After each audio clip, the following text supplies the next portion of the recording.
ഇസ്രായേലിനെ മോശ നയിച്ചതുപോലെ മിശിഹാനാഥൻ നമ്മെ നയിക്കും യാത്ര.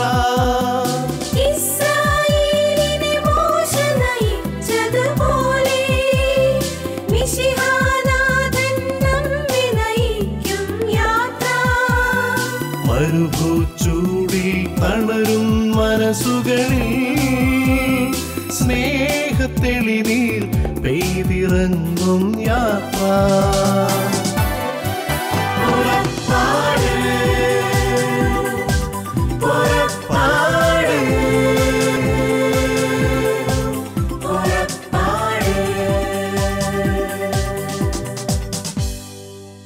അബുദാബി മുസഫ സെൻറ്റ് പോൾസ് ദേവാലയത്തിന് ഇന്ന് സന്തോഷത്തിൻ്റെയും അഭിമാനത്തിൻ്റെയും നിമിഷങ്ങളാണ്. വചനമാണ് ദൈവം. വചനം പഠിച്ച വ്യക്തിത്വങ്ങൾ സഭയ്ക്ക് മുതൽക്കൂട്ടാണ്. ഈ ജീവൻ നൽകുന്ന വചനം പഠിക്കുകയും പഠിപ്പിക്കുകയും ചെയ്ത ഒരു അമൂല്യ വ്യക്തിത്വത്തെയാണ് ഇന്ന് നമുക്കിവിടെ ലഭിച്ചിരിക്കുന്നത്. ദൈവശാസ്ത്ര പണ്ഡിതനായ റവറൻ ഡോക്ടർ ജോസ് മാണിപ്പറമ്പിൽ. സഭാവിശ്വാസികളുടെ വിവിധ സംശയങ്ങൾക്ക് ഉത്തരം നൽകുന്ന ഈ ശുശ്രൂഷയിലേക്ക്, പുറപ്പാടിൻ്റെ ഒരു പുതിയ എപ്പിസോഡിലേക്ക് സ്നേഹപൂർവ്വം എല്ലാവരെയും സ്വാഗതം ചെയ്യുന്നു.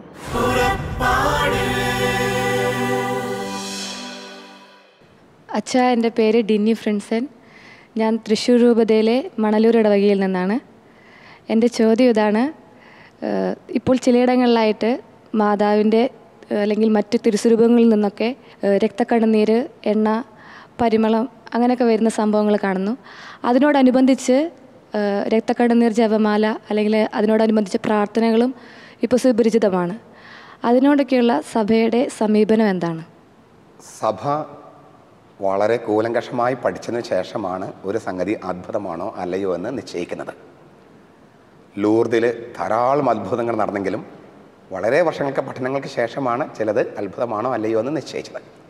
മഡ്ജിഗോറിയയിൽ ഇപ്പോഴും അത്ഭുതങ്ങൾ നടക്കുന്നു. സഭ ഇതുവരെയും അത് ഔദ്യോഗികമായിട്ട് അംഗീകരിച്ചിട്ടില്ല. ഇതിനൊരു പ്രക്രിയയുണ്ട്. ഒന്ന്. രണ്ടാമതൊരു സംഗതി, ഈ അത്ഭുതങ്ങളും അടയാളങ്ങളും അത് വിശ്വാസത്തിൽ പ്രാരംഭ വിശ്വാസകർക്കുള്ള ചില അടയാളങ്ങൾ മാത്രമാണ്. സ്ഥായിയായ വിശ്വാസം എന്ന് പറയുന്നത് അതിനേക്കാൾക്ക് അപ്പുറത്താണ്. മൂന്നാമതൊരു സംഗതി, ഇതൊക്കെ വെച്ച് സാമ്പത്തിക നേട്ടം ഉണ്ടാക്കുന്ന പല ആളുകളുമുണ്ട്. അതൊന്നും ശരിയായ രീതിയല്ല. വിശ്വാസം എന്ന് പറഞ്ഞാൽ ദൈവമാണ് എൻ്റെ ജീവിതത്തിൻ്റെ ഏറ്റവും ഉറപ്പുള്ള പാറ എന്ന ബോധ്യത്തിൽ അവൻ്റെ മേൽ നമ്മുടെ ജീവിതം കെട്ടിപ്പടുക്കുന്നതിനെയാണ്. ഏശയ്യായുടെ പുസ്തകം 7:9 ആ വാചകം കിടക്കണേ: നീ വിശ്വസിക്കുന്നില്ലെങ്കിൽ നീ നിലനിൽക്കുകയില്ല. കുറച്ചുകൂടി തർജ്ജമ ചെയ്താൽ, നീ ഉറപ്പുള്ള പാറയായ ദൈവത്തിൽ നിൽക്കുന്നില്ലെങ്കിൽ നീ നിലനിൽക്കുകയേ ഇല്ല, ജീവിക്കുകയേ ഇല്ല എന്നാണ്. അപ്പോൾ ദൈവമാണ് ഉറപ്പുള്ള പാറ. ഈ പാറയിൽ വിശ്വസിച്ച് നമ്മൾ എന്താ പറയുക അടിയുറച്ച് നിൽക്കുക എന്നുള്ളത് അത്ര എളുപ്പമുള്ള സംഗതിയല്ല. അപ്പോൾ നമുക്ക് ആരംഭകർക്ക് ചില അടയാളങ്ങളും ഒക്കെ വേണ്ടി വരും. കാനായിൽ മറിയം പോലും ഒരു അടയാളം ചോദിക്കുന്നുണ്ട്. പക്ഷേ അവിടെ നിന്ന് മാറി കുരിശിന് താഴെ വരുമ്പോൾ മറിയം അവിടെ ഇതിനേക്കാളൊക്കെ കാനായിലേക്കാളും വലിയൊരു അവസ്ഥയിലാണ്. അവിടെ അയൽപ്പക്കത്ത് ഒരു കല്യാണത്തിന് വീഞ്ഞ് കുറഞ്ഞു പോയി എന്നുള്ളതാണ്, തീർന്നു പോയി എന്നുള്ളതാണ്. അതൊരു പ്രതിസന്ധിയാണെങ്കിലും ഏറ്റവും വലിയ പ്രതിസന്ധിയൊന്നുമല്ല. കാൽവരിയിലോ സ്വന്തം മകനാണ് മരിക്കണേ, മരിക്കില്ല, കൊല്ലപ്പെടുകയാണ്. ഏക മകൻ, തീർത്തും യുവാവ്, 33 വയസ്സ്, സ്വന്തം വീട്ടിലാണ് പ്രതിസന്ധി, ഏറ്റവും വലിയ പ്രതിസന്ധി. ഒരമ്മയ്ക്ക് ഇതിനേക്കാളും വലിയ പ്രതിസന്ധി ഉണ്ടെന്ന് എനിക്ക് തോന്നണില്ല. മറിയം വല്ല അത്ഭുതം ചോദിച്ചോ അവിടെ? മറിയം ചോദിച്ചില്ല. പ്രാരംഭ വിശ്വാസത്തിൽ നമ്മൾ ഭിക്ഷക്കാരാണ് ദൈവത്തിന് മുമ്പിൽ. നമുക്ക് ഒരുപാട് അനുഗ്രഹങ്ങളൊക്കെ വേണം, കൃപ വേണം, അത് വേണം, ഇത് വേണം. അപ്പോൾ അടയാളങ്ങളൊക്കെ ചോദിക്കും. പക്ഷെ പരിപൂർണ്ണ വിശ്വാസം വരുമ്പോൾ ദൈവമാണ് ഭിക്ഷക്കാരൻ. ഞാൻ ആവർത്തിക്കുന്നു, അടയാളങ്ങളൊക്കെ ചിലപ്പം ആവശ്യമായി വരാം തുടക്കത്തിൽ. പക്ഷെ വിശ്വാസത്തിൻ്റെ പരിപൂർണതയിൽ ഇതൊന്നും ആവശ്യമില്ല. ഇതിനാണ് സ്ഥായിയായ വിശ്വാസം, പരിപൂർണമായ വിശ്വാസം എന്ന് പറയണേ. അവിടേക്ക് യാത്ര ചെയ്യുന്നവർക്ക് ഇതൊന്നും വലിയ പ്രധാനപ്പെട്ട സംഗതികളല്ല. അച്ഛാ, എൻ്റെ പേര് മിലി ബിനു. ഞാൻ മുണ്ടത്താനം സെയിൻറ്റ് ആൻ്റണീസ് ഇടവകാംഗമാണ്. എനിക്ക് ഒരു സംശയമുള്ളത് ഹെബ്രായർക്കുള്ള ലേഖനം 10-ാം അധ്യായം 11-12 വചനങ്ങളാണ്. പാപങ്ങൾ അകറ്റാൻ കഴിവില്ലാത്ത ബലികൾ ആവർത്തിച്ചർപ്പിച്ചുകൊണ്ട് ഓരോ പുരോഹിതനും ഓരോ ദിവസവും ശുശ്രൂഷ ചെയ്യുന്നു. എന്നാൽ അവനാകട്ടെ പാപങ്ങൾക്ക് വേണ്ടി എന്നേക്കുമായുള്ള ഏകബലി അർപ്പിച്ചു കഴിഞ്ഞപ്പോൾ ദൈവത്തിൻ്റെ വലത്തുഭാഗത്ത് ഉപവിഷ്ടനായി. അങ്ങനെയെങ്കിൽ അച്ഛ, എന്തിനാണ് നമ്മൾ ദിവസവും ദിവ്യബലി അർപ്പിക്കുന്നതും കടങ്ങളുടെ പൊറുതിക്കും പാപങ്ങളുടെ മോചനത്തിനും ഈ ബലി അർപ്പിക്കുന്നു എന്ന് വിശ്വസിച്ച് പറഞ്ഞ് പ്രാർത്ഥിക്കുന്നതും? ഹെബ്രായ ലേഖനത്തിൽ പറഞ്ഞിരിക്കുന്നത് പഴയ നിയമത്തിലെ ബലികളെക്കുറിച്ചാണ്. പഴയ നിയമത്തിൽ ധാരാളം മൃഗബലികളുണ്ടായിരുന്നു. നമുക്കൊരു സാഹചര്യം നോക്കാം. കായൻ ആബേലിനെ കൊന്നു. കായൻ എന്നിട്ട് ദൈവത്തോട് പ്രാർത്ഥിക്കുകയാണ്, എനിക്ക് തെറ്റിപ്പോയി, ക്ഷമിക്കണം. ദൈവം കായനോട് ക്ഷമിക്കേണ്ടതാണ്. പക്ഷെ അന്നേരമാണ് ആബേലിൻ്റെ രക്തം ദൈവത്തിൻ്റെ അടുക്കൽ നീതിക്ക് വേണ്ടി നിലവിളിക്കണേ. എന്താണ് ആബേലിന് കിട്ടേണ്ട നീതി? കുറ്റവാളിയായ കായൻ ശിക്ഷിക്കപ്പെടണം. ആബേലിൻ്റെ പ്രാർത്ഥന, നീതിക്ക് വേണ്ടിയുള്ള പ്രാർത്ഥന ദൈവം കേൾക്കണം. അപ്പം ചോദ്യം ഇതാണ്, ആബേലിനോട് അനീതി കാണിക്കാതെ കായേനോട് ക്ഷമിക്കാൻ ദൈവത്തിന് എങ്ങനെ കഴിയും? ആരാണ് കായേൻ? വിശുദ്ധ ജോൺ 23 മാർപ്പാപ്പ പറയുന്നത് മനുഷ്യരെല്ലാവരും കായൻ്റെ അടയാളം പേറുന്നവരാണെന്നാണ്. കായനൊരു അടയാളം ഉണ്ടായിരുന്നു. എന്താണ് ഈ അടയാളത്തിൻ്റെ അർത്ഥം? നമ്മളെല്ലാവരും പാപികളാണ്. അതാണ് ഒന്നാമത്തെ അർത്ഥം. നമ്മൾ മറ്റുള്ളവരെ നശിപ്പിച്ചിട്ടുണ്ട്, വാക്കുകൊണ്ടും നിലപാട് കൊണ്ടും മനോഭാവം കൊണ്ടും ഒക്കെ. അപ്പോൾ ഒരു നിലയ്ക്ക് പറഞ്ഞാൽ നമ്മൾ കൊലപാതകികളാണ്, സഹോദരന്മാരെ സഹോദരിമാരെയൊക്കെ നശിപ്പിച്ചവർ. പക്ഷെ നമ്മൾ കരുണയ്ക്ക് വേണ്ടിയാണ് ദൈവത്തിന് മുമ്പിൽ നിൽക്കണേ, എന്നോട് ക്ഷമിക്കണേ. പക്ഷെ അതേ സമയത്ത് നമ്മുടെ അക്രമത്തിൻ്റെ ഇരകൾ ദൈവത്തിന് മുമ്പിൽ അതേ ദേവാലയത്തിൽ വന്ന് പ്രാർത്ഥിക്കുകയാണ് നീതിക്ക് വേണ്ടി. അപ്പോൾ ചോദ്യം ഒന്നുകൂടി ആവർത്തിക്കാം, നമ്മുടെ അക്രമത്തിൻ്റെ ഇരകളോട് അനീതി ചെയ്യാതെ ദൈവത്തിന് എങ്ങനെ ക്ഷമിക്കാൻ പറ്റും? നമ്മോട് ക്ഷമിക്കാൻ പറ്റും? അതിന് ഈ പ്രശ്നത്തെ എല്ലാ മതങ്ങളും കൈകാര്യം ചെയ്തിട്ടുണ്ട്. അപ്പോൾ അവരെല്ലാം കണ്ടൊരു മറുപടി ഇതാണ്, രക്തച്ചൊരിച്ചിൽ കൂടാതെ പാപമോചനമില്ല. രക്തം എന്ന് പറഞ്ഞാൽ ജീവൻ. ഒരു പകരം ജീവൻ കൊടുക്കാതെ കായേൻ്റെ ജീവനെ ശിക്ഷയിൽ നിന്ന് മാറ്റി നിർത്താൻ ദൈവത്തിന് കഴിയില്ല. അവരെല്ലാം കൊടുത്തത്, മറ്റെല്ലാ മതങ്ങളിലും കൊടുക്കുന്നത് മൃഗങ്ങളുടെ രക്തമാണ്. എങ്ങനെയാണ് മൃഗരക്തം മനുഷ്യരക്തത്തിന് പരിഹാരമാകില്ല. ഒരു മൃഗത്തിനും മനുഷ്യൻ്റെ അന്തസ്സില്ല, ആത്മാവില്ല. അപ്പം മൃഗരക്തം പോരാ, മനുഷ്യൻ തന്നെ പരിഹാരം ചെയ്യണം. പക്ഷെ മനുഷ്യരെല്ലാം പാപികളായതുകൊണ്ട് മനുഷ്യരുടെ രക്തത്തിനും പാപങ്ങൾ ഏറ്റെടുക്കാനുള്ള കഴിവില്ല. എല്ലാവരും പാപം ചെയ്ത് ദൈവമഹത്വത്തിന് അയോഗ്യരായി. റോമാലേഖനം 3:23. മാത്രമല്ല, ദൈവത്തിനല്ലാതെ മറ്റാർക്ക പാപം ക്ഷമിക്കാൻ കഴിയുക? അപ്പോൾ ദൈവവും മനുഷ്യനും പാപമില്ലാത്തവനുമായ ഒരുവൻ്റെ ജീവൻ, രക്തം പകരം കൊടുത്താലേ നമുക്ക് അർഹമായ ശിക്ഷയിൽ മാറ്റി നിർത്താൻ കഴിയൂ. അതിനാൽ ഇങ്ങനെയുള്ള ഒരേ ഒരു വ്യക്തി യേശുക്രിസ്തുവാണ്. അവൻ്റെ ബലിയാണ് എല്ലാ മനുഷ്യരും പാപങ്ങളുടെ ശിക്ഷയ്ക്ക് പരിഹാരമായി ദൈവത്തിന് കൊടുത്ത മോചനദ്രവ്യം. നമ്മളെ രക്ഷിക്കാൻ വേണ്ടി, മോചിക്കാൻ വേണ്ടി കൊടുത്ത ദ്രവ്യം എന്ന് പറയുന്നത് ദൈവവും മനുഷ്യനും പാപമില്ലാത്തതുമായ യേശുവിൻ്റെ ജീവനാണ്. ആ ജീവൻ കൊടുത്തു എന്ന് പറയുന്നത് വെറും ഒരു ചരിത്ര സംഭവമാണോ അതോ നിത്യകാലത്തേക്കുള്ളതാണോ? അവൻ്റെ ബലി ഇപ്പം നമുക്ക് എങ്ങനെ ബാധകമാകും? പൗലോസിലേക്ക് പറയുന്നത് ഇതേ റോമാലേഖനം 3:23 പറയുന്നത് വിശ്വാസം വഴി സംലബ്ധമാകുന്ന രക്തം കൊണ്ടുള്ള പാപപരിഹാരമായി യേശുവിനെ നിശ്ചയിച്ചു തന്നതാണ്. പാപപരിഹാര ബലി, പാപപരിഹാരം എന്നതിന് ഉപയോഗിച്ചിരിക്കുന്ന ഗ്രീക്ക് വാക്ക് ഹിലാസ്തേരിയൻ എന്നാണ്. കൃപാസനം എന്നാണ് അതിൻ്റെ അർത്ഥം. ദൈവം എഴുന്നള്ളിയിരിക്കുന്ന ആസനത്തെ പറയുന്നവരാണ് കൃപാസനം, മേഴ്സി സീറ്റ്. അപ്പോൾ ദൈവം എഴുന്നള്ളിയിരിക്കുന്ന ആസനം ആരാണ്? യേശുക്രിസ്തുവാണ്. അവൻ ദൈവം മനുഷ്യനായ വ്യക്തിയായതുകൊണ്ട് നമ്മളെല്ലാം അവന് ഉൾച്ചേർന്നിട്ടുണ്ട്. അപ്പോൾ യേശുവിനെ സ്പർശിക്കുമ്പോൾ നമ്മൾ ദൈവത്തെയാണ് സ്പർശിക്കുന്നത്. നമ്മൾ സ്പർശിക്കുമ്പോൾ നമ്മുടെ പാപം ദൈവത്തെ സ്പർശിക്കും. നമ്മുടെ പാപം ദൈവത്തെ സ്പർശിക്കുമ്പോൾ ദൈവം അശുദ്ധനാകുമോ? നമ്മുടെ പാപം കത്തിപ്പോകുമോ? നമ്മുടെ പാപം കത്തിപ്പോകും. കാരണം കത്തുന്ന മുൾപ്പടർപ്പാണ് അവൻ. മോശയ്ക്ക് വെളിപ്പെട്ട കത്തുന്ന മുൾപ്പടർപ്പ്, സ്നേഹാഗ്നി. അപ്പോൾ യേശുവിനെ സ്പർശിച്ചാലേ നമുക്ക് നമ്മുടെ പാപങ്ങൾ കത്തിപ്പോകാൻ സാധിക്കും. അതുകൊണ്ടാണ് കത്തുന്ന മുൾപ്പടർപ്പായ അവൻ കൃപാസനമായി നമ്മിലേക്ക് വന്നിരിക്കുന്നത്. എങ്ങനെ യേശുവിനെ സ്പർശിക്കാം? അതാണ് വിശുദ്ധ കുർബാന. നമ്മൾ കുർബാന സ്വീകരിക്കുമ്പോൾ ദൈവത്തെയാണ് സ്പർശിക്കുന്നത്. അന്ന് ഏശയെ കണ്ട ദർശനം യാഥാർത്ഥ്യമാകാണ് കുർബാനയിൽ. ഏശയ ദൈവം എഴുന്നള്ളിയിരിക്കുന്ന കണ്ടപ്പോൾ പറഞ്ഞു, ഞാൻ അശുദ്ധമായ അധരങ്ങളുള്ളവരാണ്, അശുദ്ധമായ അധരങ്ങളുള്ളവരുടെ മധ്യ വസിക്കുന്നു. അപ്പോൾ ദൂതന്മാരിൽ ഒരാൾ കൊടിൽ കൊണ്ട് ഒരു തീക്കട്ട എടുത്ത് അവൻ്റെ ചുണ്ടുകളിൽ സ്പർശിച്ചു, അവൻ ശുദ്ധനായി. ഒരു ദർശനമായിരുന്നു. ഇപ്പോൾ അത് യാഥാർത്ഥ്യമായിരിക്കുന്നു. അതിനാൽ സീറോ മലങ്കര സഭയിലെ ദിവ്യകാരുണ്യം കൊടുക്കുമ്പോൾ അവർ പറയുന്നു, നമ്മുടെ കർത്താവ് യേശു മിശിഹായുടെ തിരുശരീരവും തിരുരക്തവുമാകുന്ന തീക്കട്ട, ഈ കത്തുന്ന മുൾപ്പടർപ്പ് നമ്മൾ ശുദ്ധീകരിക്കാൻ തീക്കട്ടയായി വന്നിരിക്കുന്നു. എൻ്റെ ചോദ്യം ഇതാണ്, യേശുവിനെ ഇന്ന് നമുക്ക് എങ്ങനെ സ്പർശിക്കാം? സ്പർശിച്ചാലേ നമ്മുടെ പാപങ്ങൾക്ക് മോചനാകൂ. കത്തുന്ന മുൾപ്പടർപ്പ് നമുക്ക് എങ്ങനെ തൊടാൻ പറ്റും? അത് വിശുദ്ധ കുർബാന സ്വീകരിക്കുമ്പോൾ.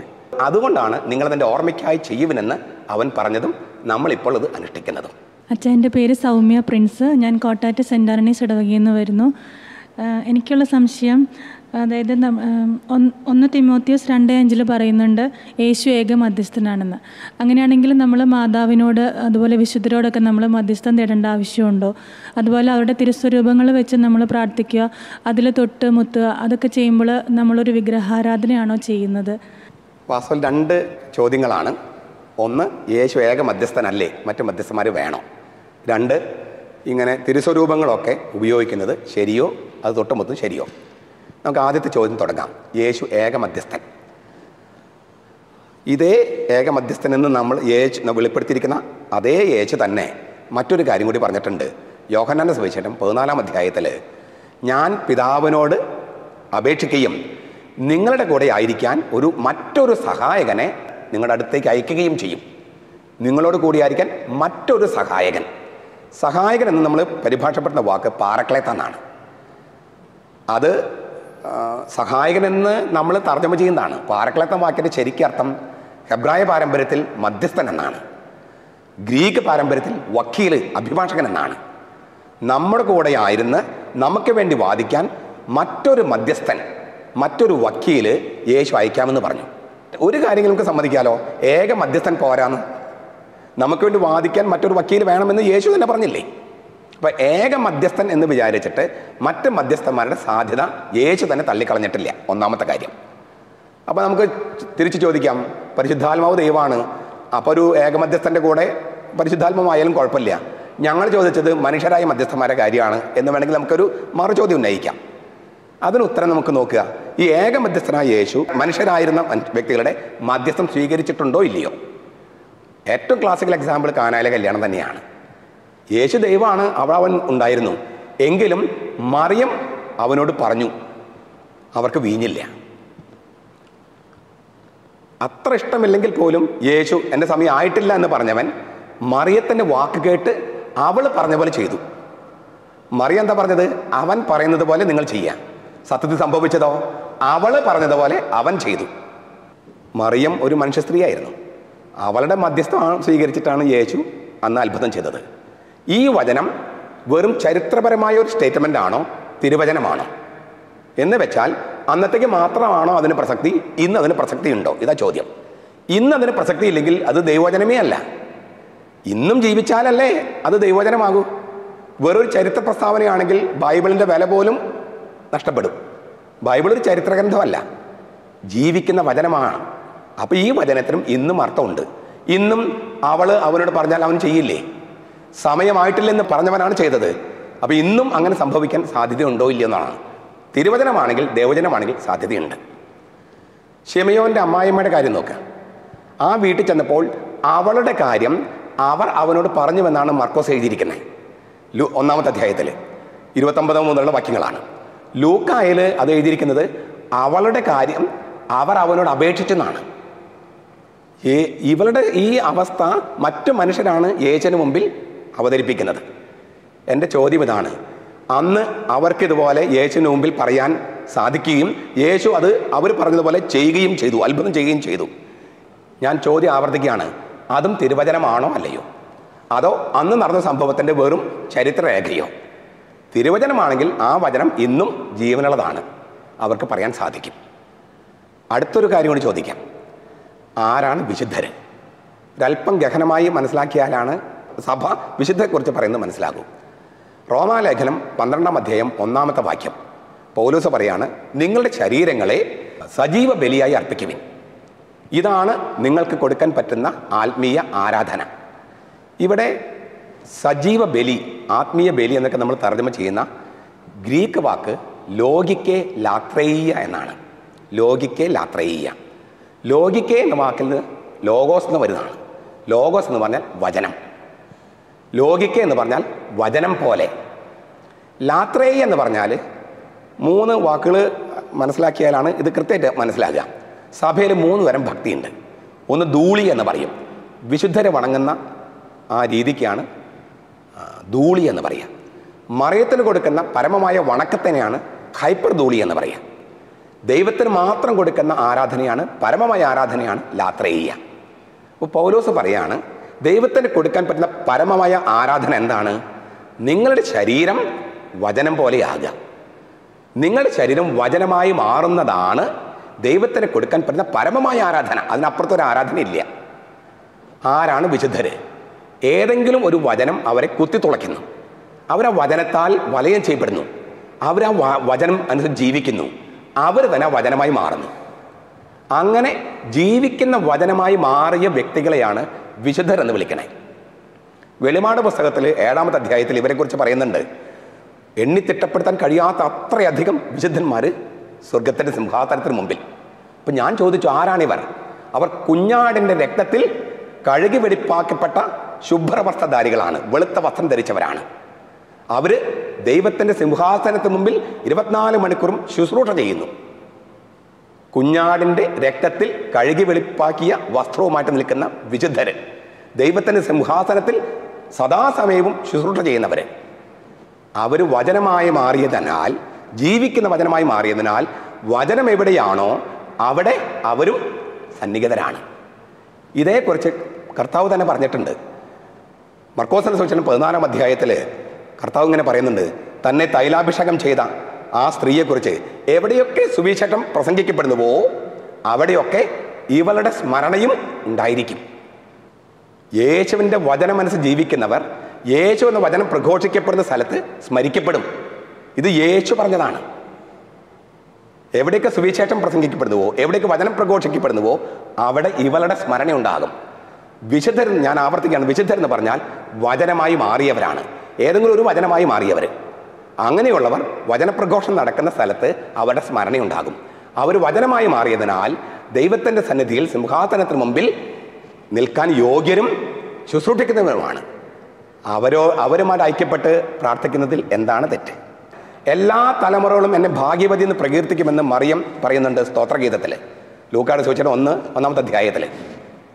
ഈ എല്ലാ തലമുറകളും അവർ ഭാഗ്യവതി എന്ന് പ്രകീർത്തിക്കുമെന്നത് ബൈബിളിലുള്ള വചനമല്ലേ, തിരുവചനമല്ലേ? അതല്ല, ശരിയല്ല എന്ന് പറഞ്ഞ് പ്രചരിപ്പിക്കുന്നവരല്ലേ വിശുദ്ധ വചനത്തിനെതിരെ തെറ്റ് ചെയ്യുന്നത്?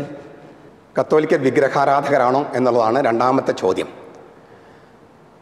പുറപ്പാടിൻ്റെ പുസ്തകം 20-ാം അധ്യായത്തിൽ 10 കൽപ്പനകൾ നൽകുമ്പോൾ അവിടെ വിഗ്രഹങ്ങൾ ഉണ്ടാക്കരുത് എന്ന് പറഞ്ഞിട്ടുള്ള ഒരു നിർദ്ദേശമുണ്ട്. ഈ കൽപ്പനകൾ ക്രമപ്പെടുത്തുന്നതിൽ പ്രൊട്ടസ്റ്റന്റ് സഭയും കത്തോലിക്ക സഭയും തമ്മിൽ ചെറിയൊരു അന്തരമുണ്ട്. വാസ്തവത്തിൽ 17 വാക്യങ്ങളുണ്ട് അവിടെ. അത് നമ്മൾ 10 ചുരുക്കിയപ്പോൾ 2-ാം പ്രമാണമെന്ന് നമ്മൾ വിചാരിക്കുന്നതും 2-ാം പ്രമാണമായിട്ട് മറ്റ് സഭവങ്ങൾ അവതരിപ്പിക്കുന്ന തമ്മിൽ ചെറിയൊരു അന്തരമുണ്ട്. അതിനാൽ തന്നെ 9ഉം 10ഉം പ്രമാണങ്ങൾ അവർ കണക്കാക്കുന്നതും കത്തോലിക്കർ കണക്കാക്കുന്നതും ചെറിയൊരു അന്തരമുണ്ട്. പക്ഷെ ബൈബിളിലുള്ള വചനമാണത്. ബൈബിളിൽ പറഞ്ഞിട്ടുണ്ട് വിഗ്രഹം ഉണ്ടാക്കാൻ പാടില്ല. ഒരു വിഗ്രഹം ഉണ്ടാക്കാൻ പാടില്ല എന്ന് ദൈവം വിലക്കിയിട്ടുണ്ടോ എന്നുള്ളതാണ് ആദ്യത്തെ ചോദ്യം. കാരണം ഇതേ ഗ്രന്ഥം, പുറപ്പാടിൻ്റെ ഗ്രന്ഥം 31-ാം അധ്യായത്തിൽ വിഗ്രഹങ്ങൾ ഉണ്ടാക്കാനുള്ള ശില്പികളെ ദൈവം തന്നെ നിയമിക്കുന്നുണ്ട്. 31-ാം അധ്യായം 1 മുതൽ 5 വരെ വാക്യങ്ങളിൽ ശില്പങ്ങൾ ഉണ്ടാക്കാനുള്ള ആളുകളെ ദൈവം തന്നെ നിശ്ചയിച്ച് കൊടുക്കുന്നുണ്ട് മോശയ്ക്ക്. അവർ വേണം വിഗ്രഹങ്ങളൊക്കെ ഉണ്ടാക്കാൻ എന്ന് കർത്താവ് പറയുന്നുണ്ട്, ശില്പികൾ. അപ്പോൾ ഒരു വിഗ്രഹം ഉണ്ടാക്കരുതെന്ന് ദൈവം പറഞ്ഞിട്ടില്ല. ദൈവത്തിൻ്റെ വിഗ്രഹം ആരാധിക്കാൻ വേണ്ടി ഉണ്ടാക്കരുത് എന്നാണ് പറഞ്ഞിരിക്കുന്നത്. ഏത് ദേവാലയത്തിലാണ് ദൈവത്തിൻ്റെ വിഗ്രഹം നമ്മൾ കണ്ടിരിക്കുന്നത്? ഞാനൊരു ദേവാലയത്തിലും ആരാധിക്കാൻ വേണ്ടി ദൈവത്തിൻ്റെ വിഗ്രഹം ഉണ്ടാക്കി വെച്ചത് ഞാൻ കണ്ടിട്ടില്ല ഇന്ന് വരെ.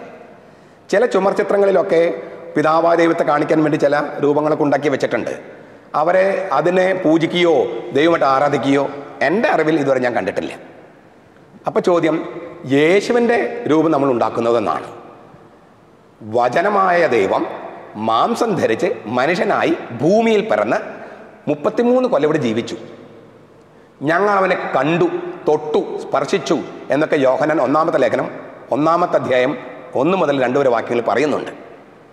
ഈ ഭൂമിയിൽ ജീവിച്ച് നമുക്ക് കാണാനും തൊടാനും ഒക്കെ സാധിച്ച യേശുവിൻ്റെ രൂപം ഉണ്ടാക്കരുതെന്ന് ഏത് തിരുവചനത്തിലാണ് പറഞ്ഞിരിക്കുന്നത്? മൂന്നാമതൊരു ചോദ്യം കൂടി. നേരത്തെ നമ്മൾ പറഞ്ഞു വചനവുമായിട്ട് ഒന്നായി തീർന്നവരാണ് വിശുദ്ധരെന്നൊക്കെ. സഭയുടെ ഏറ്റവും പൗരാണിക പാരമ്പര്യം അനുസരിച്ച് രൂപങ്ങൾ പള്ളികത്ത് വയ്ക്കുന്ന രീതിയില്ല, ഐക്കണുകളാണ് വയ്ക്കുക. വിശുദ്ധര് ദൈവശാസ്ത്രപരമായി എഴുതിയ ചിത്രങ്ങളാണ് ഐക്കണുകൾ. അതാണ് സഭയുടെ ഏറ്റവും പ്രാചീനമായ രീതി. അത് തന്നെയാണ് പ്രോത്സാഹിപ്പിക്കേണ്ടത്. ഒരുപാട് രൂപങ്ങൾ വയ്ക്കുന്നത് നിരുത്സാഹപ്പെടുത്തേണ്ടത് തന്നെയാണ്. എങ്കിലും ഒട്ടും പാടില്ല എന്ന് പറയുന്നതിനൊട്ടും യോജിപ്പില്ല. രണ്ട് കാരണങ്ങൾ കൊണ്ട്. ഒന്ന്, നമ്മൾ ദൈവത്തിൻ്റെ വിഗ്രഹമല്ല, മനുഷ്യർ വിശുദ്ധനായി ജീവിച്ച മനുഷ്യരുടെ രൂപങ്ങളാണ് ഉണ്ടാക്കുന്നത്. അത് അവരെ ജസ്റ്റ് ഓർക്കാനും സ്മരിക്കാനും അവരാരായിരുന്നു, നമുക്ക് അവരെ കൊണ്ട് അവരെങ്ങനെ മാതൃകയാക്കാം എന്ന ഒരു ചിന്ത നമ്മൾക്ക് തരാനുമാണ്. അപ്പോൾ വീണ്ടും വേണമെങ്കിൽ ചോദിക്കാം, തൊട്ടുമുത്തുന്നതൊക്കെ ശരിയാണോ? മനുഷ്യർക്ക് പ്രാരംഭ വിശ്വാസത്തിലുള്ളവർക്ക് അങ്ങനെയൊക്കെ തോന്നും. രക്തസ്രാവക്കാരി സ്ത്രീ എന്താ പറഞ്ഞത്? വസ്ത്രത്തിൻ്റെ വിളിമ്പിൽ തൊട്ടാൽ, കർത്താവിൻ്റെ വസ്ത്രത്തിൻ്റെ വിളിമ്പിൽ, കർത്താവിന് തൊട്ടാൽ എന്നല്ല വിചാരിച്ചത്, കർത്താവിൻ്റെ വസ്ത്രത്തിൻ്റെ വിളിമ്പിൽ തൊട്ടാൽ. ഈ വിശുദ്ധരെ കുറിച്ച് നമ്മൾ പറഞ്ഞതാണ് യേശുവിൻ്റെ രക്തത്തിൽ കഴുകി വെടിപ്പാക്കിയ വെള്ളവസ്ത്രം ധരിച്ചിട്ടാണ് അവർ വന്നിരിക്കുന്നത്. ആ സങ്കല്പത്തിൽ ഒരാൾ തൊട്ടുമുത്തി അയാൾക്ക് സൗഖ്യം കിട്ടി, നമുക്കെന്താ ഛേദം? പത്രോസിൻ്റെ നിഴല് വീണാൽ സൗഖ്യം കിട്ടാൻ വേണ്ടി നടപടി ഗ്രന്ഥത്തിൽ അങ്ങനെ പറയുന്നുണ്ടല്ലോ. അവരെല്ലാം റോഡരികിൽ വഴിയരികിൽ കിടത്തിയെന്ന് പറയണേ. പത്രോസിൻ്റെ നിഴല് വീണ് എത്രയോ പേർക്ക് സൗഖ്യം കിട്ടി. ആ വചനമൊക്കെ ഇന്നും സജീവമാണോ അല്ലയോ? അങ്ങനെയെങ്കിൽ വിശുദ്ധരുടെ നിഴല് വീഴുന്ന ഒരു സ്വരൂപത്തെ തൊട്ടാൽ അത് തെറ്റാണെന്ന് പറയുന്നതിൻ്റെ അർത്ഥം എന്ത്? ഞാൻ ആവർത്തിക്കുന്നു, വിശുദ്ധരെ ആരാധിക്കാൻ വേണ്ടി തൊട്ടുമുത്തുന്നതോ അവർ മുമ്പിൽ വണങ്ങുന്നതോ ശരിയായ നടപടിയല്ല. ദൈവത്തിന് മാത്രമേ പരമമായ ആരാധന കൊടുക്കാവൂ. എങ്കിലും ഇത് തീർത്തും പാടില്ല എന്ന് പറയുന്നതും വചനത്തിനെതിരാണ്. അച്ഛൻ വർഷങ്ങളായിട്ട് കേരളത്തിന് വെളിയിലാണല്ലോ. അപ്പം ഞങ്ങളും പ്രവാസികളായിട്ട് വർഷങ്ങളായിട്ട് ഇവിടെയുള്ളവരാണ്. അപ്പം ഈ പ്രവാസികളായി ഞങ്ങളോട് അച്ഛന് നൽകാനുള്ള ഒരു സന്ദേശം എന്താണെന്ന് പറയാമോ? ഞാൻ എല്ലാത്തിനും ഉത്തരം തേടുന്നത് ബൈബിളിലാണ്. ഇതിനും എൻ്റെ ഉത്തരം ബൈബിൾ തന്നെയാണ്. ഏശയ്യായുടെ ഗ്രന്ഥം ശരിക്കും പറഞ്ഞാൽ 3 ആളുകൾ കൂടി എഴുതിയതാണ്. 1 മുതൽ 39 വരെ വാക്യങ്ങൾ ജെറൂസലമിലെ ഏശയ്യ എഴുതിയതാണ് 8-ാം നൂറ്റാണ്ടിൽ. 590 BC 597 587 നെബൂഖദ്നേസർ രാജാവ്, ബാബിലോണിയൻ രാജാവ് ഇസ്രായേലിനെ ആക്രമിച്ചു. 597 എസെക്കിയേൽ പ്രവാചകനെ അടക്കം കുറേ പേരെ പ്രവാസികളായിട്ട് കൊണ്ടുപോയി ബാബിലോണിയാക്കി. 1000 കിലോമീറ്റർ ഉണ്ട്. ബാബിലോണി എന്ന് പറഞ്ഞാൽ ഇപ്പോഴത്തെ ഇറാഖ്, കുവൈറ്റ് പ്രദേശങ്ങളാണ്. പിന്നീട് അവിടെ വെച്ചിട്ടാണ് 2-ാം ഏശയ്യ എന്ന് പറയുന്ന വ്യക്തിയാണ് 40 മുതൽ 55 വരെ അധ്യായങ്ങൾ എഴുതിയത്. പിന്നെ പ്രവാസികളിൽ നിന്ന് തിരിച്ചു വന്നു കുറേ പേര് അവിടെ താമസിച്ചു, കുറേ പേര് തിരിച്ചു വന്നു. തിരിച്ചു വന്നപ്പോൾ തിരിച്ചു വന്നത് 537 മുതലാണ്. അങ്ങനെ തിരിച്ചു വന്നവരുടെ ഇടയിൽ ഈ ഏശയ്യായുടെ കലാലയത്തിൽപ്പെട്ട വേറൊരു പ്രവാചകൻ, അദ്ദേഹമാണ് 56 മുതൽ 66 വരെ അധ്യായങ്ങൾ എഴുതിയത്. ഈ പ്രവാസികളായിരുന്ന കാലത്ത് ഇറാഖിലും കുവൈറ്റിലും യഹൂദന്മാർ പോയ കാലത്ത് അവരുടെ ഇടയിൽ സുവിശേഷം പ്രഘോഷിച്ചിരുന്ന അല്ലെങ്കിൽ കർത്താവിൻ്റെ വചനം വ്യാഖ്യാനിച്ചിരുന്ന പ്രവാചകനാണ് 2-ാം ഏശയ്യ. അദ്ദേഹം എന്താണ് പറഞ്ഞത് പ്രവാസികളെക്കുറിച്ച്? പുറജാതിക്കാർക്ക് പ്രകാശമായിട്ടാണ് പ്രവാസികൾ അങ്ങോട്ട് അയച്ചിരിക്കുന്നത്. To become a light to the nations. പുറജാതിക്കാർക്ക് പ്രകാശമായിട്ടാണ് കർത്താവിൻ്റെ തിരഞ്ഞെടുത്ത ജനത്തെ അയച്ചിരിക്കുന്നത്. ഇതാണ് എനിക്ക് നിങ്ങളോട് പറയാനുള്ള ഉത്തരം. പുറജാതിക്കാരുടെ ഇടയിൽ ദൈവത്തിൻ്റെ പ്രകാശമായി നിൽക്കാൻ വേണ്ടിയാണ് നിങ്ങളെ പ്രവാസികളായി ദൈവം പറഞ്ഞയച്ചിരിക്കുന്നത്. ഞാൻ ലോകത്തിൻ്റെ പ്രകാശമാണെന്ന് പറഞ്ഞ അതേ കർത്താവ് മലയിലെ പ്രസംഗത്തിൽ വെച്ച് പറഞ്ഞിട്ടുണ്ട്, നിങ്ങൾ ലോകത്തിൻ്റെ പ്രകാശമാണ്. അപ്പോൾ ദൈവത്തിൻ്റെ പ്രകാശം ഇവിടെയുള്ളവർക്ക് കൊടുക്കാൻ വേണ്ടി ദൈവം മുൻകൂട്ടി അയച്ചിരിക്കുന്ന ദൈവത്തിൻ്റെ ജനമാണ് പ്രവാസികൾ.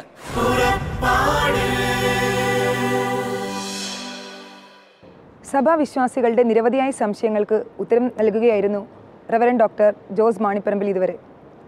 അച്ഛൻ്റെ ഉത്തരങ്ങൾ ഇവിടെ തീരുന്നില്ല. അടുത്ത ആഴ്ച നമുക്ക് വീണ്ടും കാണാം. അതുവരെ പ്രാർത്ഥനയിലായിരിക്കുക.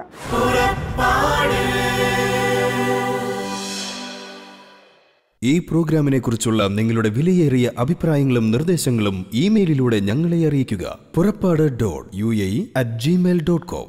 പരിശുദ്ധാത്മവരങ്ങളാലെന്നും ഹൃദയത്തിനകതാരു നിറയ്ക്കും യാത്ര. പരിശുദ്ധാത്മവരങ്ങളാലെന്നും ഹൃദയത്തിനകതാരു നിറയ്ക്കും അഗ്നിനാളങ്ങൾ